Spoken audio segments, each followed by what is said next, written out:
So let's take a few moments and speak about what is Israel.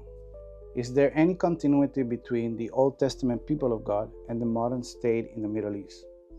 For some people, they believe that ethnicity plus land plus government is synonymous to a holy nation, the nation that God is in covenant with, according to the Old Testament promises. The problem with this is that they're conflating or overimposing meaning of modern words into Old Testament terms.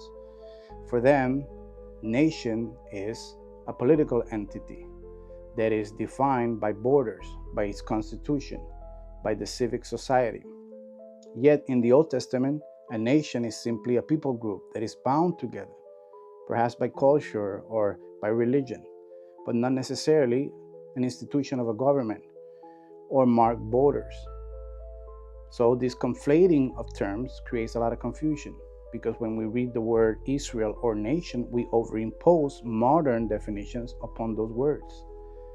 But if you simply take a covenantal approach, a covenantal perspective, what defines the people of God, what defines Israel, is the covenant itself. The people group is defined by the requirements that the covenant is delegating through the agency of men. So the people are defined by their relationship with God, and in this perspective, Israel is more of a theological concept. It's more of an institution ordained or consecrated by God through the authority delegated to the agency of men, God's chosen people.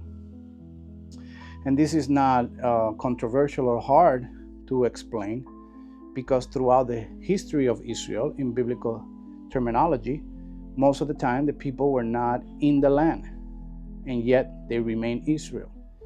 They were instructed to continue to be the chosen people even when they were assimilated to other people groups, to other nations. They did not lose the covenant. The covenant was defined their ordination. And many times in the period of the history of Israel, there was no ordained leadership, or there was no specific government. The government was divided even through the golden era, 120 years between Saul and Solomon. There was divisions, there was fighting, there were two kings anointed, there was two systems fighting with each other. So it's not the government, not the land, not even the ethnicity. Throughout the period of the history of Israel, even when they came out of Egypt, there was a multitude of many nations, of many races. People of all sort of backgrounds and cultures, they were commanded to come out, and they were Israel. You can marry into the covenant. Not only that, through the rite of circumcision, you can join the people of God.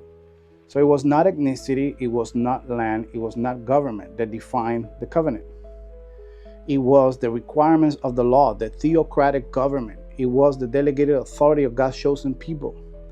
And within that perspective, then, Israel cannot be reduced or limited to, certainly not defined by this modern construct that we have overimposed upon the word nation.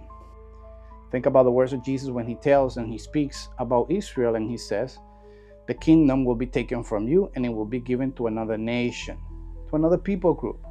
It's not talking to another borders or government. What he's saying is that the faithfulness to the covenant is what's going to determine who Israel is.